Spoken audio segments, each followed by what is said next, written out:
What is up, YouTube, and welcome to this American Gods Season 3 finale video. And wow, what a finale that was. While not action-packed, and to be honest, it felt more like a normal episode, we did have revealed Odin's true, real goal, and hints to possibly the biggest reveal of the book, just who Mr. World is. As always, if you enjoyed the video, please do drop a like down below and subscribe with notifications on to never miss a video, as we are still covering Snowpiercer and Falcon and the Winter Soldier, so you can check out my videos on those as well after this if you like.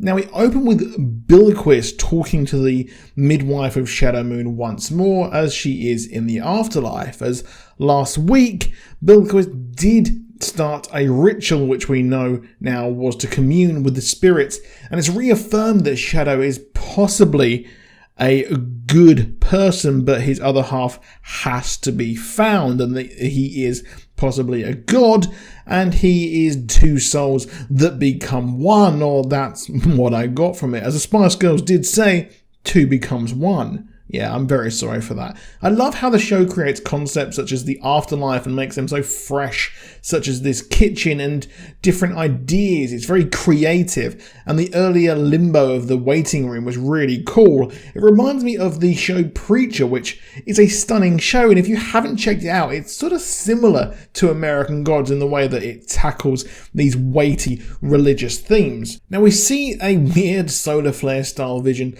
of all the characters, and it does look like from that Laura is his soulmate and the other, but yeah, I'm not really a fan of that. I wouldn't like that at all.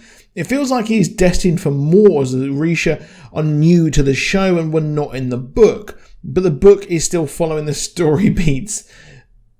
But the show is still following the story beats from the book, so it's a very, very weird one. I expect he will be brought back to life using the Orisha as opposed to Easter from the book. Now, Bilquis is then shown to go to the center of the United States looking for Shadow, as we catch up with Ibis and Shadow as they themselves are heading to the motel and to lay Odin to rest in accordance with the old ways. We learn it is the least spiritual place on Earth. It's supposed to be the center of America, except it's not quite there, as the guy who owned the place that was in the center wanted nothing to do with it. Very interesting, but it's a place the gods cannot kill each other. Laura is there too with Mr. World, as she was promised protection, which, as we learn, as a complete lie, as Mr. World explains how she must stay in the room and not mention any talk of collusion, lest they start a war, which, to be honest, I don't know why she cares about that. She can just do what she wants. She's got what she wanted now, and that's it. And she probably knows that Shadow isn't going to harm her. I guess the only risk there is being collateral damage in the war, and I imagine Cernaborg isn't going to be chasing her, but more on that in a bit.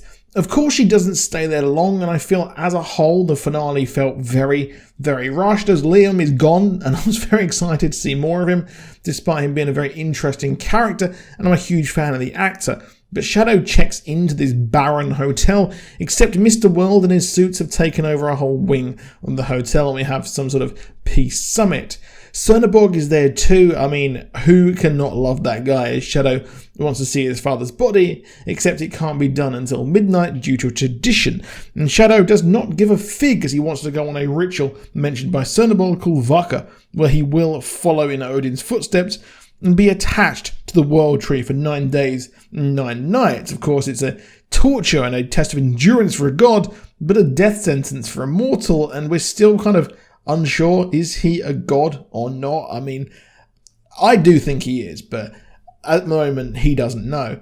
Now, missing from the book was Horus, and he learns his lineage and the con a bit differently, but more on that in a bit as well. Now, Bilquis is looking for him, as Ibis writes in the Book of Gods, an entry for Shadow Moon, and while the end shows he may not be a god, it's pretty evident to me that the story for him is not over yet, especially due to the book narrative just becoming towards its main final beat. And I do think he is a god, considering that he has two souls and that all that craziness that's going on, which is a bit too vague for me, especially in a finale.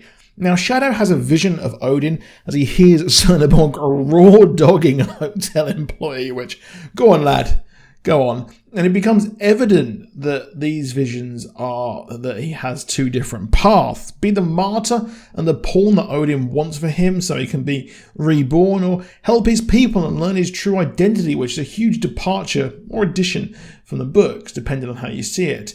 He takes his father's hand, and presumably that is his internal body kind of deciding, right, I'm going to go away from that who I truly am. I'm going to stick with Odin there. But after this, he walks to his father's body and overlooks it with Cordelia, and seems to have no sadness for his father, despite Cordelia showing some slither of respect for him as Mr. World walks in. Now, Mr. World explains that Laura was acting solo, and as such, a third party not connected to the god, so Mr. World gets off scot-free. But there was a nice little twist that I liked here. It turns out that it's Norse custom for the son to avenge the father. This means that Shadow would need to fight and kill his ex-wife, something Mr. World was betting that he wouldn't do, which, yeah, he was right.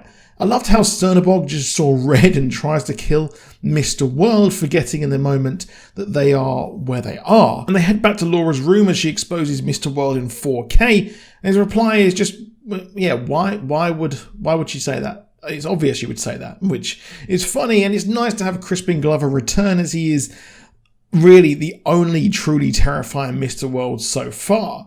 However, another thing is revealed, that by the time the old gods can gather their armies, the Shard will be online and ready to delete them out of existence. But really, if Shard would make them obsolete, why wouldn't they try and at least fight? I don't know. Answers in the comments, please. However, Laura speaks to Shadow and says he is free, except he still wants to go ahead and follow Mr. Wednesday and see what he was given, what is possibly the destiny. But this was a trick, and maybe Laura is indeed the other, and there's a reason why she keeps surviving and trying to stop Shadow from making terrible life decisions. However, she falls asleep and then wakes up with Bilquis, I guess further showing she is the other as they kiss. It was a bit odd and out of nowhere, and I do think this whole storyline, while I'm interested in it, don't get me wrong, I think it could be presented a lot better, as there's just, as I've said throughout my videos this season, there's just far too much going on. However, Shadow arrives at the World Tree to meet its custodians, and he's prepared for his ritual. This was so very, very cool, seeing this World Tree, and seeing it in here was just a great joy. As I've said again in previous videos, the mythology of the Norse customs I love, and it's a reason why I really did love Assassin's Creed Valhalla, and it's a reason why I love the God of War game that was on the PS4. Now, what is interesting here is that Cernabog is furious that Shadow won't avenge his father's death, and hopes that Shadow dies so he can do it. I guess that's going to happen next season. Cernabog versus Laura throw down. I mean, Randy Orton is facing Alexa Bliss tonight at WWE Fastlane, so I guess anything can happen. But we catch up with Tech Boy as he's laid to waste to Mr. World HQ and is now consuming raw data, which is bad for, I guess, for some reason. I don't know.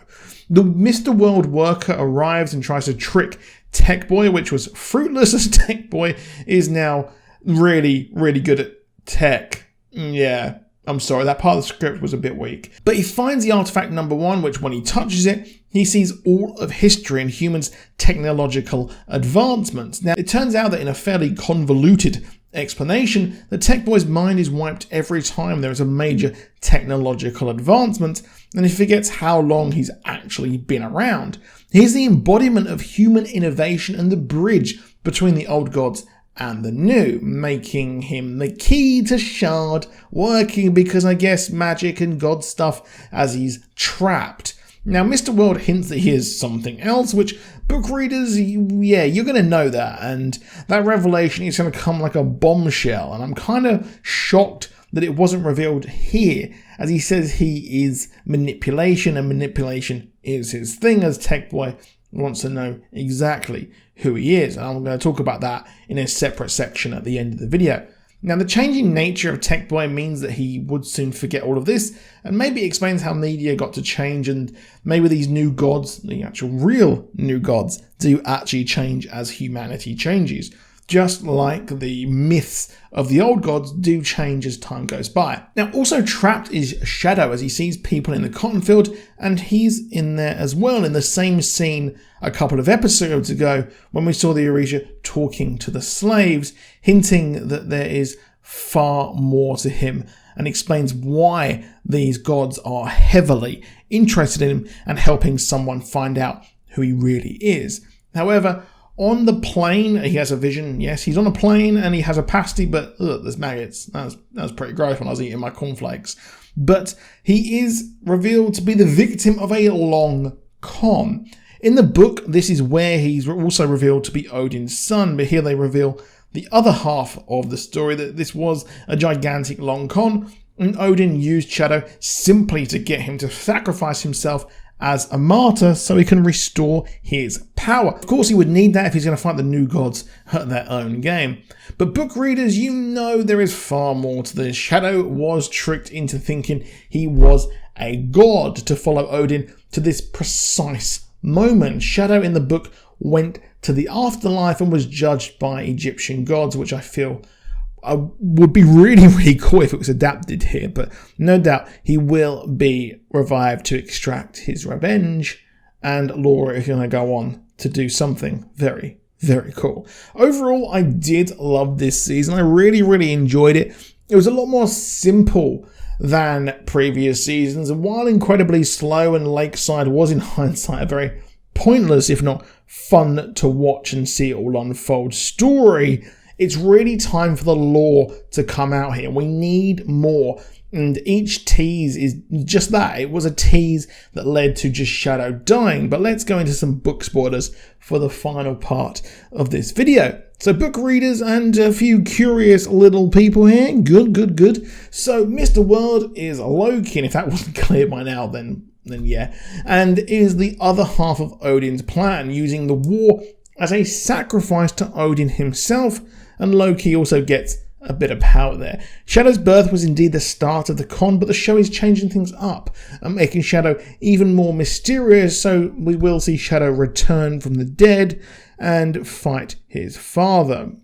Now, I really did like this, and the whole Odin being dead thing did change up, and a few beats are being reversed, and while we didn't see Odin come back, I'm more than likely presuming that he will come back there, and we will see Laura being chased as the old gods try to stop the shard, or as we saw Ibis say, he said that this is something worse, which I do think is they're going to try and stop Odin and his accomplice there. But that is it for this video.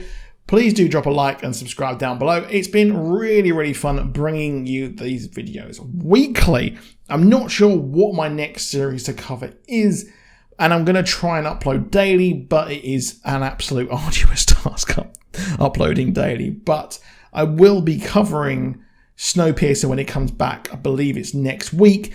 And Falcon and the Winter Soldier will be covered weekly with the next episode previews on Saturday. But do let me know what you want me to cover. If there's any new shows coming out you want me to watch, let me know. And I'll see you soon, and goodbye.